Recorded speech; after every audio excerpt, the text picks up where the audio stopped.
So time, that one thing that we all wish we had more of, right? It's like trying to catch water in your hands. You think you've got it and then it's gone. But today, I've got you covered. We are talking time management, and I'm going to drop some tips that will help you turn your chaotic schedule into a well-oiled machine. So let's get to it. First up is something that's been saving people for over a century, the 80-20 rule, also known as the Pareto principle. Now, what does this fancy math mean for you? Well, in 1906, Italian polymath Vilfredo Pareto noticed that 80% of the land in Italy was owned by 20% of the population. He also observed the same rule applied in business, sports, time management, and practically everything else. So 20% of your customers bring in 80% of your revenue. 20% of your employees do 80% of their work. 20% of the population own 80% of a country's wealth. So on a more personal level, 20% of your activities are responsible for 80% of your results. Yes, let that sink in. Now that right there is the Pareto principle, and here is how it can help you better manage your time and get more of the important things done. Think about it. If you're drowning in a to-do list that's longer than your birthday wish list or your bucket list, chances are most of those tasks are not that important. The real game changers are in that magical 20%. So here's the tip. Focus on the heavy hitters, tasks in this 20% bracket. Ask yourself, what's that one thing I could do right now that makes everything else easier? So what's that one thing that could make all the difference?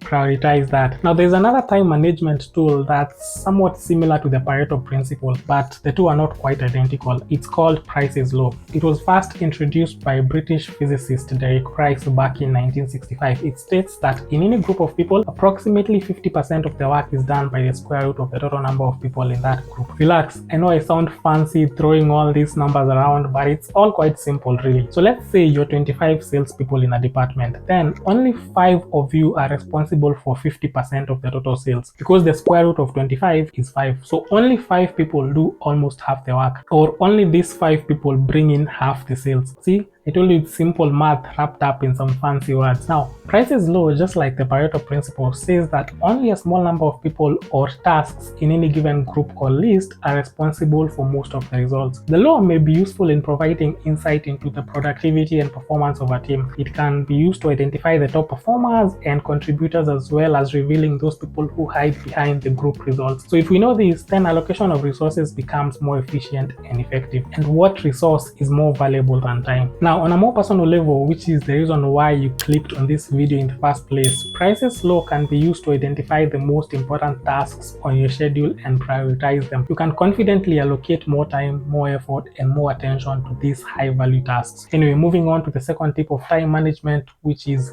time blocking. Now I love this one. It's all about owning your day. Now imagine your day as a blank canvas and you're either Pablo Picasso, Michelangelo, or Leonardo da Vinci. But instead of the Mona Lisa or the Sistine Chapel ceiling, you're painting blocks of time. Time blocking is basically telling your schedule who's boss. Pick certain blocks of your time for certain specific tasks. For instance, for morning emails, you can maybe check them and reply them from 8 to 9 a.m. You can then proceed to do some deep work as from 10 a.m. to noon. And then in the afternoon, you can choose to handle minor tasks while binge watching or listening to productivity videos like this one. No judgments here.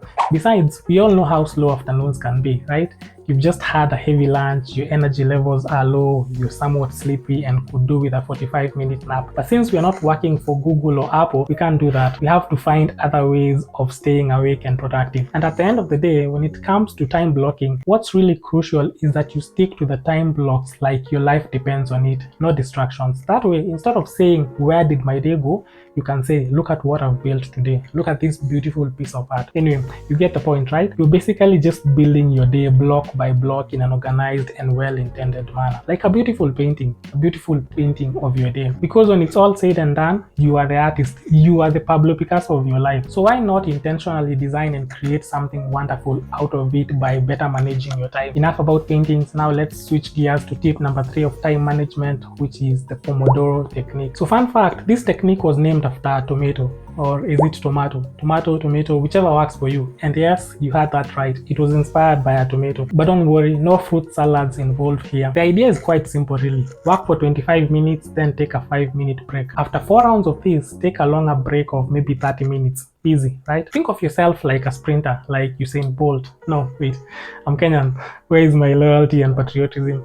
Okay, forget Usain Bolt. Now think of yourself like the great Eliud Kipchoge, arguably the greatest marathon runner of our generation, the GOAT. Now that's more like it. Anyway, you're Kipchoge and you're going all out for those 25 minutes. Not checking Instagram, no quick Google searches about that weird dream you had last night. Just focus, fully focused. After that, reward yourself with a 5-minute break. You can take this time to stretch, grab a snack, scroll TikTok guilt-free, as in whatever you choose to do. Then repeat the process again and again and again. The idea is to do 4 sessions. Then after the 4th session, you can now take a longer break of, let's say, 30 to 45 minutes or even an hour. This technique, as much as it has a weird name, works like a charm, by the way. Personally, I have this timer on my laptop that I use, and it's great because you can customize and set the sessions depending on how long you would like to work for. I like doing 30-minute sessions. Then after the 30 minutes, the alarm goes off and it's time for me to take my well-deserved break. And the reason I use the timer on my laptop instead of the one on my phone is because once I pick up my phone in the name of setting a timer, then I'll find myself scrolling through TikTok or Instagram for 2 hours before I remember what it is I had picked up my phone to do to begin with. And I'm sure you found yourself doing that. You want to, for example, check an email on your phone, but once you open it, a notification from WhatsApp or Instagram pops up, and that's how you get lost on social media for like 30 minutes. Then you start asking yourself, what is it that I wanted to do in the first place? Why did I pick up my phone? What is it that I was checking? As in, you can't even remember that you're supposed to go and check a certain email. So that's why I try as much as possible to avoid my phone when I want to be productive with my time. Anyway, that's the Pomodoro technique for you. Try it out and let me know how it goes. Remember, you are the great Eliud Kipchoge. So work like a sprinter or a marathoner, then rest like a pro. Now, if you really want to level up, it's time to bring in the big guns, the Eisenhower Matrix. Again, don't let the fancy words scare you. Now picture this, a 4-quadrant chart where you organize tasks based on urgency and importance. That's the basic idea behind this time management technique. Now the Eisenhower Matrix looks something like this. It has 4 quadrants: urgent and important, important but not urgent, urgent but not important, and not urgent and not important. Most of us spend too much time right here in the urgent and important box. That's where distractions and constant interruptions live. It's why you're always putting out fires. You have urgent emails to respond to, meetings to attend, reports to share, as in you're ever in crisis management mode. Another area that we spend too much time in is the urgent but not important box. Now the urgency of tasks in this box are always based on the priorities and expectations of others. These are what I like to call the fake emergencies, because they do not in any way add value to your long-term goals, be it professional, career or family-wise. And being someone with an accounting background, I know too well how people, especially from other departments, like rushing into our offices with what they term as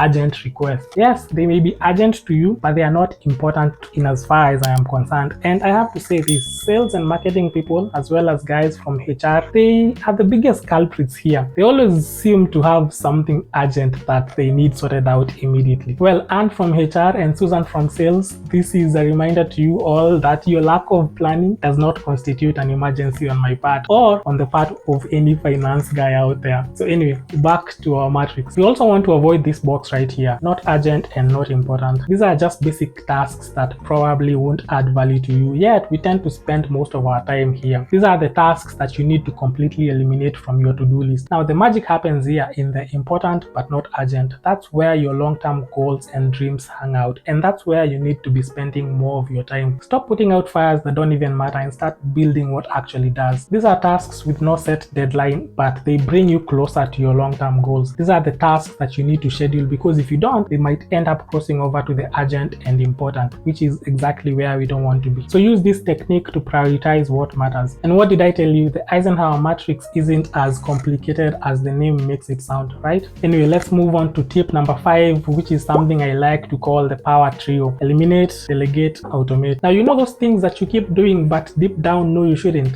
Yeah, those. It's time to eliminate them. If it doesn't move the needle, it has to go. These are often distractions or even habits that don't add value but take up most of your time. By eliminating them, you free up time for what really matters. Now, for people in corporates, please avoid those unnecessary meetings that could be replaced by just an email update. If you're a student, stop attending meetings or clubs that no longer align with your academic and professional goals. Now, let's move on to delegation, which in itself is key when it comes to effective time management. Let's face it, you can't do anything all by yourself, right?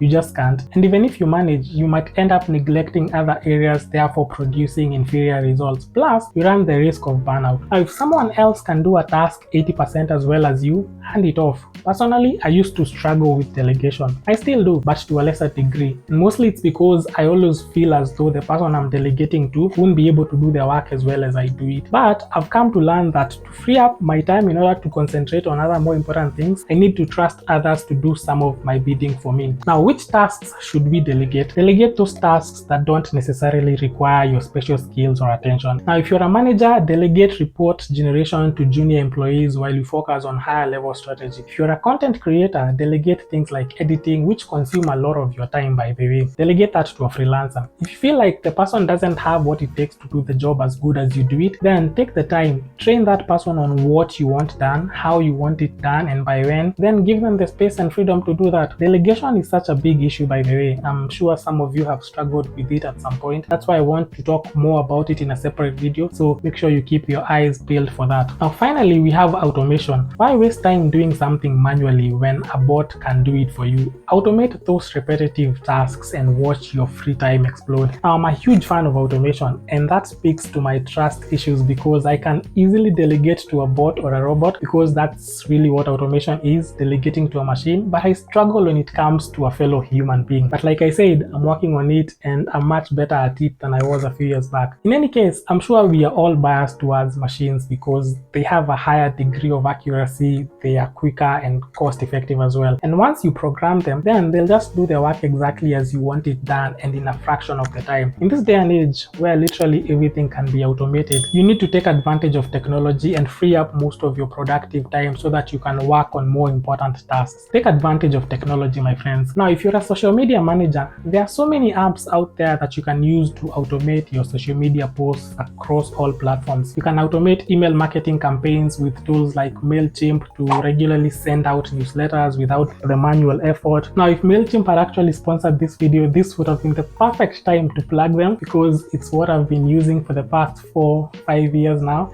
and I actually love it. So MailChimp, do the thing, bana.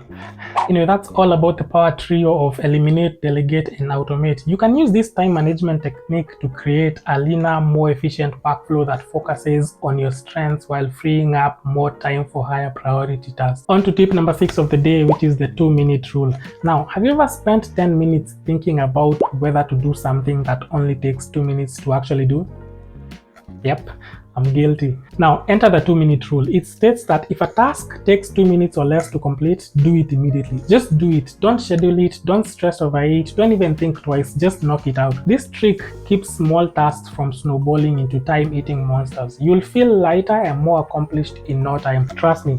Try it today. In the finance department, we tend to get a lot of documents in a single day, and most of them need filing. Now, what I realized is that filing a single document as soon as you receive it, instead of letting it pile up on your desk, will save you a lot of stress at the end of the month. And it just takes 2 minutes and you're done. If there's an email that you need to send to a client, a meeting that you need to schedule, or a short phone call that you need to make, just do it and get it off your plate. Again, if it takes 2 minutes, do it now. Stop overthinking it. Besides, it's actually easier to do a quick task right now than to schedule time to do it later. Now let's talk about multitasking, or as I like to call it, the productivity killer in disguise. This is actually our tip number 7 of effective time management. So studies show that our brains are not built to juggle multiple tasks. It's like trying to read a book while riding a bike. You're not giving your best to either. The real productivity boost comes when you single task. Focus on one thing at a time. You'll actually finish faster and produce better results. Single task for success. Beware of multitasking.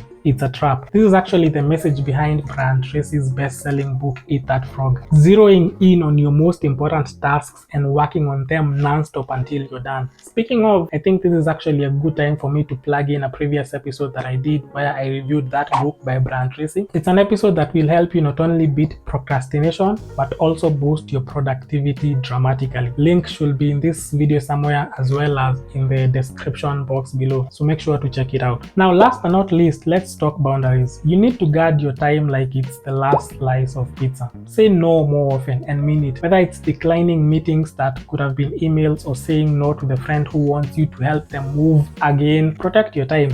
You need to be firm but gentle as you're saying no. There's an interesting story that I came across when reading the book, The 7 Habits of Highly Effective People.